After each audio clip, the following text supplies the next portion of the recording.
¿Tus clientes aún usan RDP para soporte? Evítales riesgos con ISL Online.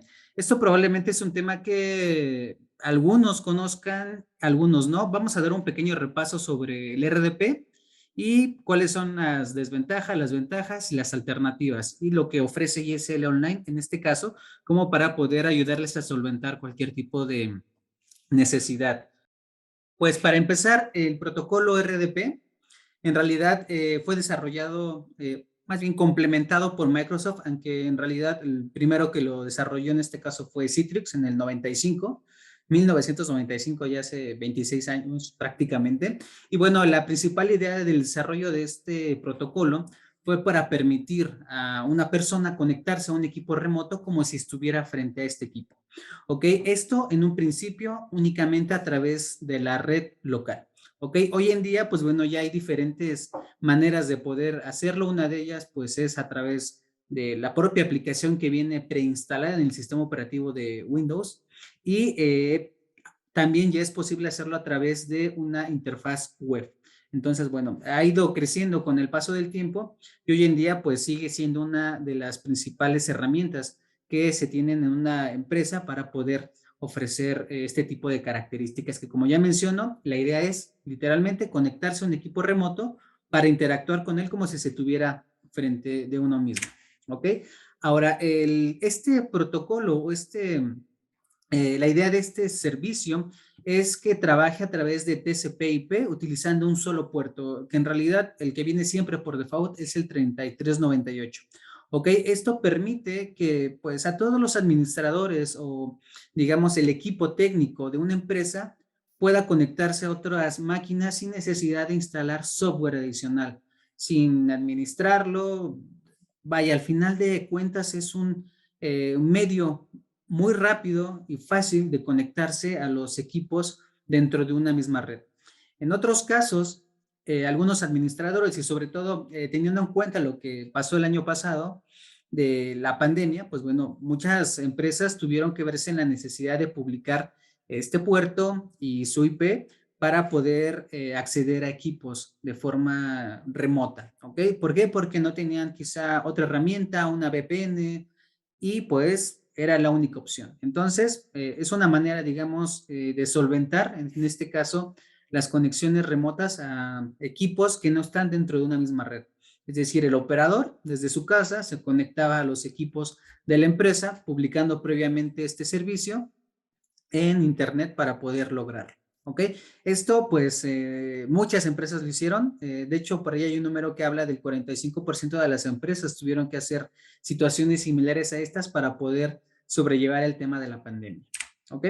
Ahora, ¿cuáles son los casos de uso específicos que nos entrega el utilizar esta herramienta tan común? Bueno, pues uno de ellos pues, es el acceso a los servidores. Hoy en día todas las empresas tienen algún tipo de servidor, ya sea de contabilidad, de correo, etcétera, ¿no? Hay muchas cosas que actualmente albergan las empresas dentro de sus instalaciones en servidores, evidentemente, con Microsoft. En este caso puede llamarse un Windows Server 2016, 2019, Workstation, etcétera, ¿no? En realidad son equipos que utilizan para estas necesidades. También son para la necesidad de colaboración, es decir, si a lo mejor yo estoy trabajando en un equipo y necesito que alguien más se conecte a mi máquina para mostrarle algo, para hacerle alguna presentación, para compartir simplemente mi pantalla y trabajar en equipo, pues bueno, también se utiliza para eso. Evidentemente, como ya lo mencionamos hace un instante, para el trabajo remoto. La herramienta de RDP también incluye múltiples características que en este caso pueden ser compartir archivos, es decir, carpetas, y tenerlas como si, o trabajar con ellas como si las tuviera localmente. Incluso puedo verlas como un disco adicional a lo que yo ya tengo en mi PC, ¿no? A lo mejor en mi PC tengo el disco local C y además puedo agregar otro equipo que sería perdón, otro disco que sería el disco remoto de otra máquina. Y también pues nos funciona para transferir archivos, compartir y demás. Evidentemente también está la parte de impresión remota, y pues también lo vamos a poder utilizar para algún tipo de auditoría, conectarse a alguna cuenta específica en algún servidor o en alguna workstation y también para hacer supervisión en determinado momento pues de alguna actividad que esté ejecutando algún usuario, ¿no? Por darnos una idea.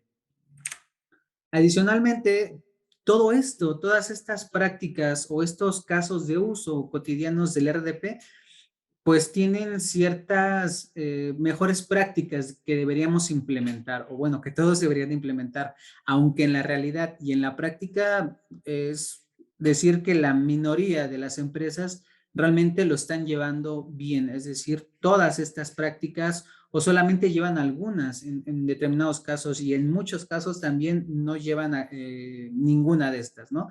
Una de ellas pues es, y yo creo que la más crítica y muchas personas estarán de acuerdo conmigo en el sentido de expertos en seguridad y demás, que exponer el protocolo Internet es prácticamente lo peor que se puede hacer, ¿no? ¿Por qué? Porque es un protocolo que activamente hackers y pues demás personas maliciosas se dedican a explorar, es decir, buscan el protocolo que esté publicado en Internet e intentan vulnerarlo de diferentes maneras. Entonces, el exponerlo a Internet es de las peores prácticas. Cambiar la configuración predeterminada también es una buena práctica. En este sentido, no utilizarlo como viene por default. Por default viene de una manera muy simple, donde no hay seguridad, donde no hay control, donde no hay restricciones ni administración de ningún tipo. Entonces, en este caso es no utilizarlo nunca, así como viene preinstalado.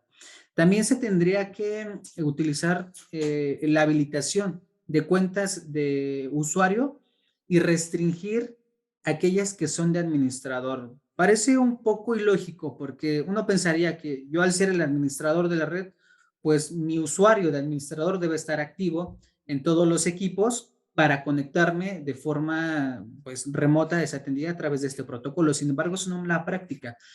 Pongamos un ejemplo rápido. ¿Qué pasaría si a lo mejor mi contraseña como administrador se filtra o alguien más la conoce? Pues imagínense, tendrían acceso de administrador prácticamente a todo el parque informático, lo cual pues es una muy mala praxis en ese sentido. Entonces, eso hay que también delimitarlo. Activar la autenticación a nivel de red también es una buena práctica porque de esta manera le agregamos una capa más de seguridad. Si yo no estoy registrado en la red, si mi equipo o mis credenciales no pueden ser utilizadas, pues bueno, ya desde ahí estamos limitando quién se puede conectar en la red, ¿no? Por ejemplo. Esa sería otra característica. Por default, el protocolo viene con un nivel de cifrado básico. Lo idóneo aquí sería activar el nivel de cifrado alto o high en estas características del RDP. También hay que controlar el uso del portapapeles y la impresión. Quizá no habilitarlo para todos y en todas las ocasiones. Quizás sí pueda llegarse a utilizar en determinados momentos, pero lo mejor es no utilizarlo. ¿Por qué? Porque incluso esto nos da la posibilidad de pérdida de información o mandar a imprimir datos que no queremos que sean, pues no sé, de dominio público, ¿no? Supongamos que mando a imprimir un reporte o algo que tiene información confidencial y alguien más lo puede tomar en mi lugar, ¿ok? Esa sería otra idea. También hay que limitar las sesiones por cuenta de los usuarios, es decir, si ya estoy permitiendo que se hagan conexiones a través del protocolo RDP, una buena práctica sería limitar cuántas conexiones, digamos, puede abrir cada una de las cuentas de los usuarios que tienen permitido hacerlo. La idea pues sería limitar a una para así controlar el uso de licenciamiento también. Entonces, bueno, esas son como las mejores prácticas en este sentido. Podrían haber algunas otras que tienen que ver con realmente quién puede hacerlo, desde qué IPs y muchas otras características, incluso que tengan que ver con el firewall. Pero bueno, esas ya están dentro de un ámbito general de control de seguridad de la empresa. ¿Ok? Ahora, ¿qué riesgos implica a la hora de utilizar el RDP aún siguiendo todas las prácticas que ya comentamos? Pues bueno, de las más latentes son el malware. Evidentemente, mucho malware está especializado para trabajar con este protocolo y para ello utilizan exploits o, en este caso, pues vulnerabilidades del propio protocolo y del sistema operativo. Entonces, el utilizarlo también nos expone a este tipo de situaciones. Sin embargo, si utilizamos las mejores prácticas, se reducen, pero nunca se acaban. ¿Ok? Los ataques de fuerza bruta también son una latente. Como ya habíamos mencionado, si publicamos el protocolo en Internet, aún con todas estas características de seguridad, seguimos estando expuestos a ataques de fuerza bruta. Entonces, si por ahí se filtra la contraseña o se vende en internet y se obtiene una base de datos de contraseñas robustas y dentro de esa base de datos se encuentra justamente la mía, pues bueno, ahí también nos exponemos a esta situación. Y bueno, muchas veces también la falta de control de, pues de la administración en general es un problema. Es un problema porque a final de cuentas, como digo, si se filtra una contraseña, si de repente dejo mal configurado el protocolo y bueno, todas las conexiones, desde ahí es una falla, es algo que no se puede controlar tan detalladamente, pues porque incluso en la red, si no se tiene un control muy estricto, existirán equipos que no tienen estas características de seguridad activas. ¿Por qué? Porque a lo mejor es un equipo invitado, porque a lo mejor es un equipo nuevo que acabo de instalar, etcétera. Hay muchas circunstancias que se dan como para que esto se propicie. ¿Ok? Entonces, tengamos eso en cuenta. Y bueno, ¿cuáles son realmente las alternativas que existen en este caso? Una de ellas, pues, es utilizar SSH. Obviamente, hoy en día Microsoft ya incluye la posibilidad de utilizar SSH para administrar equipos de forma remota, ya no necesariamente utilizando una interfaz gráfica como lo es el RDP. Y otra alternativa también son las soluciones de terceros, que como en este caso, pues conocemos, ISL Online es una de ellas. Entonces, al reducirse las alternativas, muchas veces suele ser la más, digamos, sobresaliente, la más fácil para todo mundo, aquella que tiene más posibilidades, pues utilizar aplicaciones de terceros. Entonces, ¿qué es lo que podemos hacer? Obviamente aquí estamos para ver cómo ISL Online nos puede ayudar a mitigar todas estas brechas de seguridad que podemos encontrar en el RDP. Y bueno, hoy en día ISL Online posee una característica de tunelización, es decir, ISL Online puede generar túneles para conexiones RDP y SSH. ¿Cómo funciona esto? Bueno, en primer lugar, el primer cambio, el más importante, es que no necesita una empresa publicar su protocolo RDP en Internet. De entrada, eso ya es un cambio muy grande porque va a poder acceder igualmente a esos equipos, a esos servidores, sin exponer este servicio. ¿Cómo lo vamos a hacer? Bueno, ahí nosotros para hacerlo utilizamos un equipo interno en la red que tenga salida a Internet, como habitualmente lo tiene cualquier otro equipo de la red para conectarse a Internet, o al cual le damos soporte a través de la herramienta de ISL Online. No es más lo que se necesita, únicamente eso. Y no se necesitan tampoco realizar cambios, es decir, a este equipo no le voy a dar permisos especiales para salir a Internet, ni mucho menos. ¿Ok? Tampoco le voy a dar privilegios de administrador para que pueda conectarme yo a él y lanzar los túneles ni nada. Ya vamos a ver a continuación más o menos cómo es que funciona. Pero bueno, incluso esto también es una excelente alternativa para las VPN. Hay empresas que efectivamente tienen VPNs, pero puede ser que también las tengan contabilizadas y esto también conlleva una administración de las VPNs. Entonces, incluso pueden ser solamente para situaciones muy específicas y en este caso, pues bueno, todo esto lo podemos solventar a través de los túneles de ISL Online. ¿Cómo funcionan estos túneles? En realidad, lo primero que tengo que hacer es en la red de la empresa, es decir, a donde me quiero conectar de forma remota, necesito instalar un software de ISL Online. Este software pues se llama ISL Always On. A este software, una vez que lo activo y lo configuro, me voy a poder conectar hacia él, primero para autenticarme, dos para lanzar un túnel y tres para llegar a un equipo remoto, ¿ok? Un equipo remoto en la red a la cual quiero conectarme. Es decir, si yo quiero conectarme a un equipo, vamos a suponer un equipo de contabilidad que tengo en la oficina, y evidentemente este equipo por razones de seguridad no le instalo software de acceso desatendido, tampoco lo publico en internet y solamente es local, pues la única manera de podernos conectar a él es a través de este equipo que denominamos Jump desde una red externa. Es decir, el operador o la persona que va a trabajar con estos servidores o con estas cuentas se va a conectar desde su casa a un equipo Jump de ESL Online y al final este equipo lo va a direccionar a ese equipo local. ¿Ok? Esto en realidad son tres pasos muy simples para la conexión, aunque del lado del cliente simplemente es me quiero conectar a este equipo y a continuación le aparece una ventana que es la ventana común de RDP de Microsoft ingresa sus credenciales y al instante ya está conectado en el equipo remoto. Evidentemente nosotros les podemos ofrecer asesoría puntual para que conozcan a detalle la configuración o todo lo que se tiene que hacer, que en realidad es simple, para poder realizar todas estas conexiones. ¿Ok? Entonces, para el usuario que va a hacer la conexión al final es un proceso bastante simple. Ahora, la curva de aprendizaje para utilizar esta herramienta es que realmente no existe porque ya todo el mundo sabe trabajar con sistema operativo de Microsoft y prácticamente lo que va a ver es la misma ventana de toda la vida.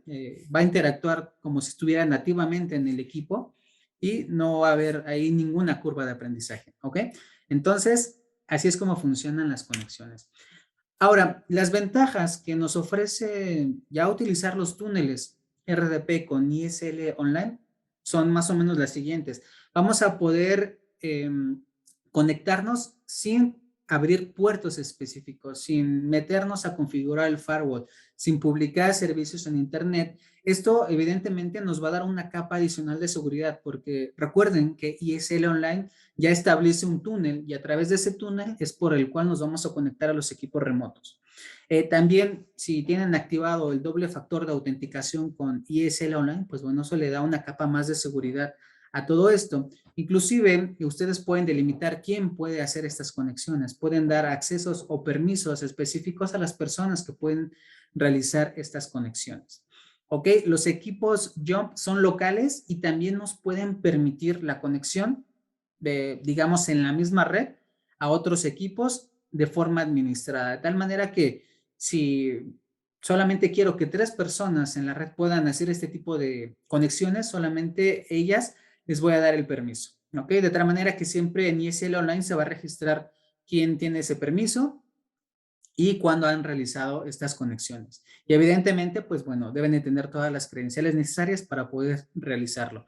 Y si en determinado momento una de estas personas se va de la empresa, yo simplemente le quito el acceso y no hay manera de que ellos se puedan volver a conectar. ¿Ok? Solamente se trata de una interfaz de administración, es decir, ya no tenemos que recurrir a múltiples interfaces de administración para poder trabajar con los túneles y bueno, eso nos facilita el trabajo. Las conexiones, como ya sabemos, con ISL Online son totalmente seguras, todas tienen AES 256 bits y bueno, etcétera. Todas estas características de seguridad ya están implementadas y no se tienen que configurar por aparte. Evidentemente, todo esto también nos va a permitir trabajar en una forma remota, simultánea y segura. ¿Qué quiere decir simultánea? A pesar de que solamente pueda haber un equipo Jump, yo puedo trabajar en varios equipos de forma remota con los túneles. ¿Ok? No va a haber ahí alguna restricción de solo 5 o 10 licencias, por así decirlo. ¿Ok? Y bueno, en realidad todo esto me va a seguir trabajando de forma remota, ofrecer soporte remoto y colaboración como lo venía haciendo habitualmente ya con el RDP. ¿Vale? Algunos ejemplos de uso prácticos que pues quizá ya son el día a día de las empresas son como los que a continuación aparecen en pantalla. En alguna ocasión quizá ustedes han tenido contacto con las licencias CAL de Microsoft. Estas licencias son las que permiten que en un mismo equipo se ejecuten varias sesiones de usuario de forma simultánea. Es decir, que 3 personas, por decir un ejemplo, estén conectados a un servidor y cada una de ellas tenga su propia cuenta y cada una de ellas trabaje de forma independiente. Esto sucede mucho a lo mejor en empresas que tienen algún software de contabilidad, por decir un ejemplo, o call centers también, y en este caso están consumiendo un servicio que solamente tiene licencia para un equipo. ¿Ok? Ahora, doy el ejemplo de los contadores porque regularmente así es como funciona el software de contabilidad. Entonces, en este caso, lo que pueden hacer es, para evitar abrir ese puerto y conectarse de esa manera, exponiendo el protocolo, con ISL Online van a trabajar de la misma manera, pero sin todas estas inseguridades. Es decir, cada uno de los contadores, en este caso, va a estar en su casa, en diferentes ubicaciones, y va a poder conectarse a través de este Jump, de este equipo Jump, al mismo servidor. ¿Ok? 3 contadores desde diferentes ubicaciones conectados al mismo equipo y cada uno con su cuenta independiente.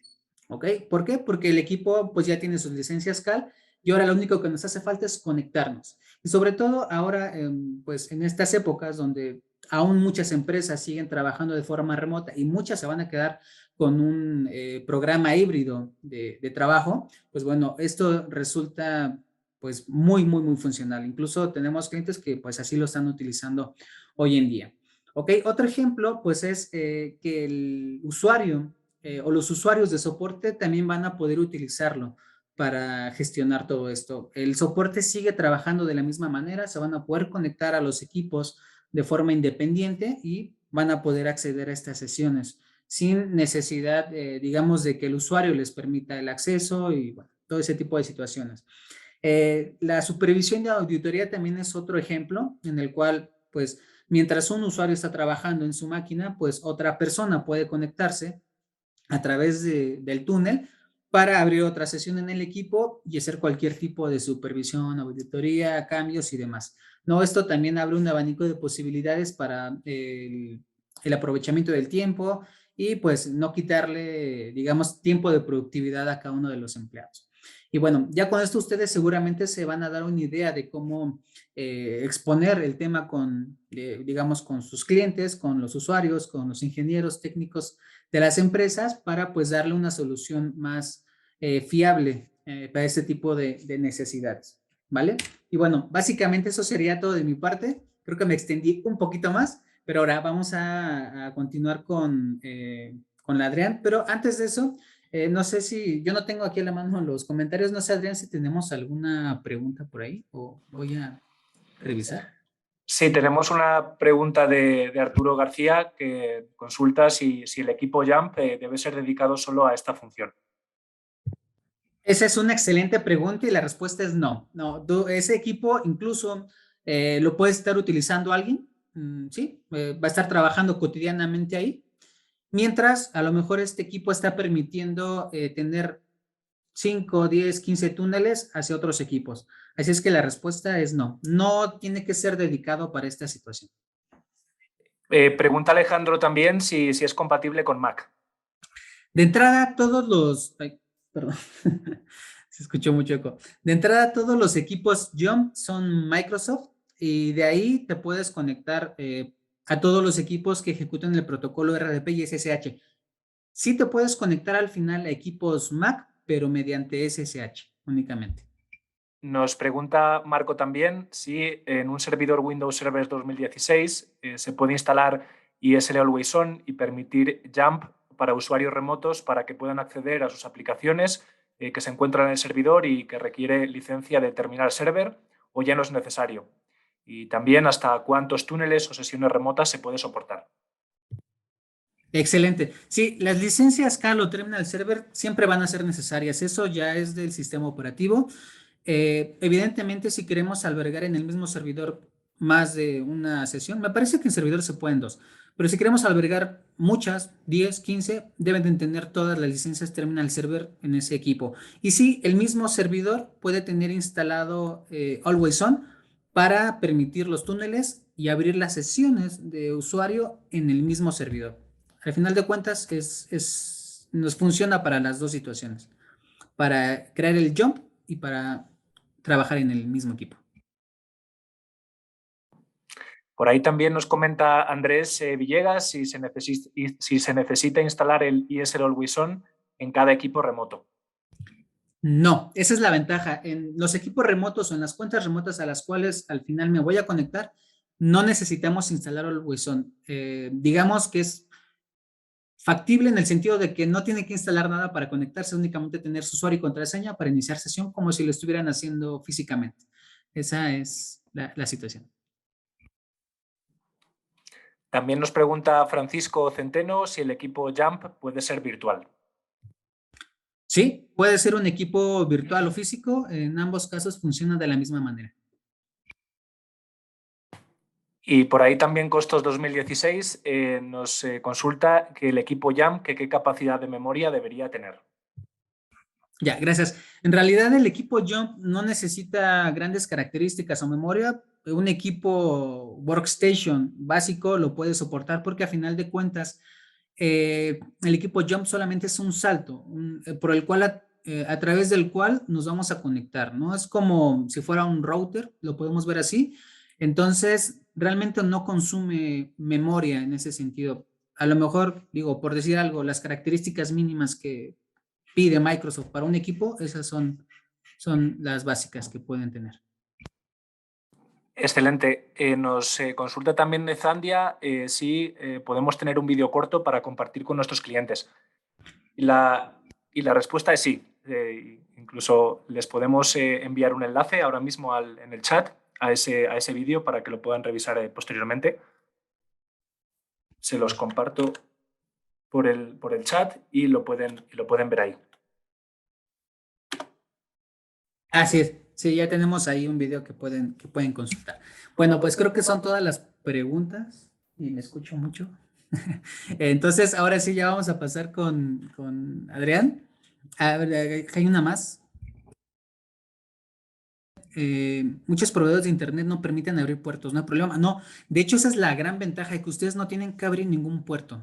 Literalmente, así como está su red sin abrir puertos, es todo lo que necesitan, obviamente, además de instalar el cliente Jump y ya. Entonces, esa es una gran ventaja, sobre todo porque sí he escuchado que recientemente los proveedores se han puesto más estrictos a partir del evento pandémico para no permitirles mantenerles las IPs mucho tiempo y pues varias características ahí. Entonces, suena mucho más viable utilizarlo, así como lo comentamos. Por supuesto, también ahorita Adrián nos va a apoyar o si no, ahorita se los paso yo. No, ya se los compartió Adrián. Allí pueden encontrar enlace a la configuración, a una explicación, todo está en español y también por ahí se encuentra un video. Entonces ahí van a poder encontrar más datos. Si de cualquier manera les interesa que les ayudemos puntualmente, simplemente es cuestión que nos manden un correo o nos lo hagan saber para poder tener alguna sesión posterior a este a este seminario web. Bueno, entonces ahora sí, te dejo, Adrián, la palabra para que podamos continuar. Gracias. Listo, muchas gracias, Israel. Sin duda es un tema bastante interesante este del RDP. Y bueno, también cuando nos suelen consultar acerca de cuáles son esos battle cards o a la hora de compararnos quizá con otras soluciones de asistencia remota en el mercado, pues bueno, esta quizá puede ser también un valor diferencial que nosotros ofrecemos pues con respecto quizá a otros competidores, ¿no? Entonces, digo, los casos de uso, como comentaba Israel, son muchos en ese sentido. Digo, a lo mejor algo muy particular. Recientemente estábamos en la implementación de un cliente corporativo, ¿verdad? En una implementación totalmente on-premise y precisamente necesitábamos llegar a esos servidores para instalar el Conferex Proxy y bueno, el cliente nos puso un equipo con conexión a Internet al cual nos podíamos conectar mediante Always On, o eso era lo que él nos decía, y después por SSH a los servidores Linux en este caso, ¿no? Entonces nosotros le dijimos, bueno, vamos a hacerlo mucho más fácil todavía, ¿no? ¿Por qué no utilizamos ese equipo como túnel para poder conectarnos a los servidores Linux? Y pues la verdad es que nuestro equipo de esa manera, al hacer la implementación, la gestión en infraestructura dedicada, etcétera, pues se ha visto mucho más simple trabajando en esta práctica, con esta función, que en ese escenario en el cual pues, se nos planteaba inicialmente, ¿no? Lo digo porque es algo que nos ha ocurrido recientemente y bueno, pues ahí ha sido bastante interesante cómo se ha podido resolver con esta función. Entonces, bueno, voy a compartir mi pantalla. La idea en estos minutos que quedan, pocos, ¿verdad?, es poder darles un poquito más de información acerca de pues, novedades de nosotros, de la herramienta, ¿verdad?, para que pues, las conozcan y estén un poquito al día con lo que ha pasado recientemente. Bueno, en primer lugar, probablemente aquellos que tengan una cuenta registrada con IES Online pues hayan recibido una notificación, un newsletter enviado desde Casa Matriz, en el cual pues, bueno, se anunciaba que recientemente pues, hemos obtenido un premio Red Dot. Probablemente pues, a lo mejor ustedes no están familiarizados con este premio, porque es un premio muy específico dentro de lo que es la industria del diseño, ¿verdad? Dentro de lo que es el diseño, la industria del diseño es un award muy reconocido y bueno, pues además con mucha historia desde aproximadamente desde los 50, ¿verdad? Es un premio que se otorga es una organización de Alemania y bueno, pues ha premiado o nosotros estábamos dentro de la categoría de experiencia de usuario, ¿no? Del diseño de experiencia de usuario para aquellas marcas globales, ¿no? Entonces, sí, sí, como digo, es algo que en esta industria del diseño es algo bastante importante y es algo bastante reconocido y pues lo hemos compartido porque realmente pues sí ha sido una noticia buena y de alguna manera pues premia ese esfuerzo que se hace por ir a la vanguardia en la parte del diseño y por ofrecer a los usuarios pues una experiencia y una interfaz lo más simple y lo más intuitiva posible y bueno, pues en ese sentido pues se nos ha reconocido esa parte, ¿no? Entonces, bueno, esta es una de los temas que les queríamos comentar. Otro de los temas es el hecho de que recientemente también a lo mejor han recibido una notificación y la han visto. Si nos vamos al blog, pues esto creo que lo enviamos hace más de una semana, en el que pues bueno, anunciábamos o estábamos anunciando a nuestros usuarios que éramos uno de los principales sponsors de, yo diría que probablemente el principal evento de ITSM, de gestión de servicios de TI, en Latinoamérica, ¿no? Que además lo organiza una empresa local en México con ayuda del Service Desk Institute, pues una organización de Reino Unido que precisamente trabaja con todo el marco de buenas prácticas en la gestión de servicios de TI. Y bueno, pues ya desde el año 2016 participamos en este evento, que además es un evento que ya se ha dividido en dos, por decirlo así. El evento del SDI México, que desde el año 2016 se venía organizando, y ahora en agosto pasado, un evento ya a nivel regional, a nivel LATAM, organizado también por el Service Desk Institute y en este caso BP Gurus. Y pues bueno, ahí nosotros hemos participado como principal sponsor. De hecho, en agosto pues dimos una charla y pues ahí nos posicionamos de alguna manera dentro de esa comunidad de grandes empresas o grandes corporativos que trabajan para precisamente optimizar la parte de procesos y buenas prácticas dentro del marco de ITIL. Y bueno, pues ahí, curiosamente, además, dentro de lo que son los players de distancia remota, fuimos los únicos, o hemos sido hasta ahora los únicos que han participado como sponsor, ¿no? Siempre nos hemos movido al lado de otro sponsor que son mesas de servicios, ¿no? Entonces ahí, digamos que en la parte de la TAM sí nos estamos posicionando en ese sentido, pues en esa comunidad, digamos, dentro que sigue o regularmente se certifica en la parte de ITIL. Entonces, bueno, esa es otra novedad. Otra novedad que podemos encontrar, ya la podemos encontrar en la parte de ayuda, ¿verdad? Ya en otras sesiones habíamos hablado de que podían encontrar estas guías rápidas dentro de la página de ayuda, que de alguna manera sintetizaban un poquito o hacían un resumen de los manuales de usuario, donde realmente aquí aparece toda la documentación con respecto a todas las herramientas y cada característica de todas las herramientas, ¿no? Aquí se puede encontrar de un vistazo rápido pues toda esa información, ya habíamos comentado, pero bueno, la novedad aquí es que podemos encontrar una nueva guía rápida, que en este caso pues sería la del Conference Proxy, y pues para aquellos que quieren pues, realizar algún tipo de prueba o prueba de concepto o realizar alguna implementación en algún cliente, pues pueden servirse de esta guía para seguir los pasos necesarios desde cero hasta pues, el proceso de instalación, configuración de la aplicación de servidor, que es el ESL Conference Proxy, que saben que es para cualquier cliente on-premise que quiere hospedar la solución en su propia infraestructura, pues tiene esta solución disponible, además de la SaaS, ¿verdad? Entonces aquí pueden encontrar, pues como digo, todos esos pasos y no solamente todos esos pasos, sino que la configuración del firewall, que en muchos casos pues, es un tema que sí cuesta un poquito hasta poder ajustarlo y configurarlo correctamente. Y la parte de mejores prácticas, pues obviamente apegados a las buenas prácticas, las recomendaciones que les damos para, digamos, hacer esa instalación del servicio de la forma más óptima posible. Esa es otra de las novedades.